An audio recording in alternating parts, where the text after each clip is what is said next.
एक प्रसिद्ध कथा के अनुसार एक बार एक बुढ़िया और उनकी दो बहुओं ने शीतला माता व्रत किया। उन सभी को अष्टमी तिथि को बासी खाना खाना था। इसके चलते ही उन्होंने सप्तमी तिथि को ही भोजन बनाकर रख लिया था। लेकिन दोनों बहुओं ने को बासी भोजन नहीं करना था, क्योंकि उन्हें कुछ समय पहले ही संतान हुई थी। उन्हें लग रहा था कि कहीं ऐसा न हो कि वो बासी भोजन करें और बीमार हो जाएं। अगर ऐसा हुआ तो उनकी संतान वही बीमार हो जाएगी।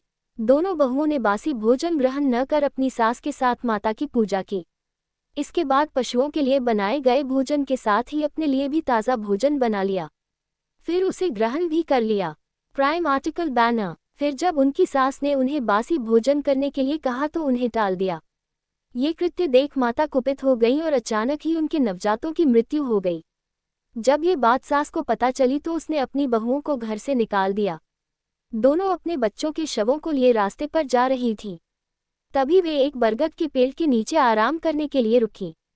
यहाँ पर दो बहनें थीं जिनका नाम ओरी व शीतला था। ये सिर में पड़ी जुओं से बेहद परेशान थीं।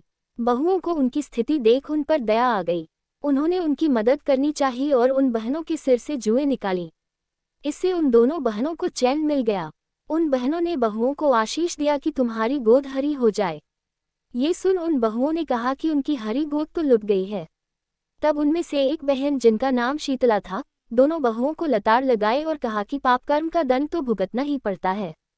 तब उन दोनों बहुओं ने माता शीतला को पहचान लिया।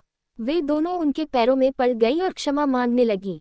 माता को उनके पश्चाताप करने पर दया आ गई और उन्होंने उनके मृत बालकों को जीवित कर दिया। ये देख वो खुशी खुशी गांव लौट आई। इसके बाद से पूरा गांव माता शीतला को मानने लगा।